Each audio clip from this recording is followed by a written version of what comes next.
Assalamualaikum warahmatullahi wabarakatuh. Bertemu lagi dengan saya Majidah Ulfa Siregar dan teman saya Vivi Alvina. Pada kesempatan kali ini kita akan membahas mengenai struktur ilmu pengetahuan. Baiklah, saya akan menjelaskan mengenai struktur ilmu pengetahuan. Adalah suatu kumpulan pengetahuan sistematik terdiri dari komponen-komponen yang saling berkaitan atau dikoordinasikan agar dapat menjadi dasar teoritis atau memberikan penjelasan termaksud. De Liang-ji pada tahun 2000. Struktur ilmu. Dalam filsafat, ilmu merupakan bagian yang terpenting dipelajari mengingat ilmu merupakan suatu bangunan yang tersusun, bersistem dan kompleks.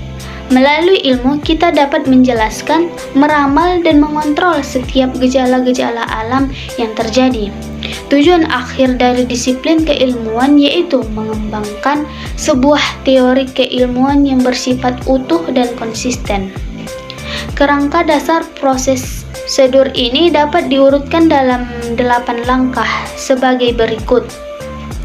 Yang pertama yaitu metode ilmiah. Yang kedua yaitu teori, dan yang ketiga yaitu hipotesis, yang keempat yaitu logika, yang kelima yaitu data informasi, dan yang keenam yaitu pembuktian, dan yang ketujuh evaluasi, dan yang terakhir yaitu paradigma. Baiklah, sini saya akan menjelaskan metode ilmiah yang bersifat umum, yaitu metode ilmiah yang bersifat umum dibagi dua, yaitu metode analitiko-sintesis dan metode non-deduksi. Metode analitiko-sintesis merupakan gabungan dari metode analisis dan metode sintesis. Metode non-deduksi merupakan gabungan dari metode deduksi dan metode induksi. Metode analisis adalah cara penanganan terhadap suatu objek ilmiah tertentu dengan cara memilah-milah pengertian yang satu dengan yang lainnya. Yang selanjutnya itu metode sintesis, yaitu adalah cara penanganan terhadap suatu objek tertentu dengan cara menggabungkan pengertian yang satu dengan yang lainnya, sehingga menghasilkan suatu pengetahuan yang baru. Yang selanjutnya yaitu teori ilmu, merupakan suatu penjelasan rasional yang berkesesuaian dengan objek yang dijelaskannya. Biar bagaimanapun meyakinkannya, sebuah teori tetap harus didukung fakta empiris untuk dapat dinyatakan dengan benar. Yang selanjutnya yaitu contoh dari teori, keagenan atau agensi teori. Hipotesis. Yang selanjutnya itu hipotesis adalah pernyataan sementara tentang yang diajukan dalam bentuk dugaan atau teori yang merupakan dasar dalam menjelaskan kemungkinan hubungan tersebut. Dan yang selanjutnya hubungan hipotesis ini diajukan dalam bentuk dugaan kerja atau teori yang merupakan dasar dalam menjelaskan kemungkinan hubungan tersebut. Yang selanjutnya yaitu hipotesis yang diajukan itu hanya satu yang diterima berdasarkan kriteria kebenaran korespondensi, yakni hipotesis yang didukung oleh fakta-fakta empiris. Area berpikir yang selanjutnya itu logika, adalah asas-asas yang menentukan pemikiran yang lurus, tepat, dan sehat agar asas tersebut terpenuhi. Logika menyelidiki, menerapkan, merumuskan, serta menerapkan hukum-hukum yang harus ditepati.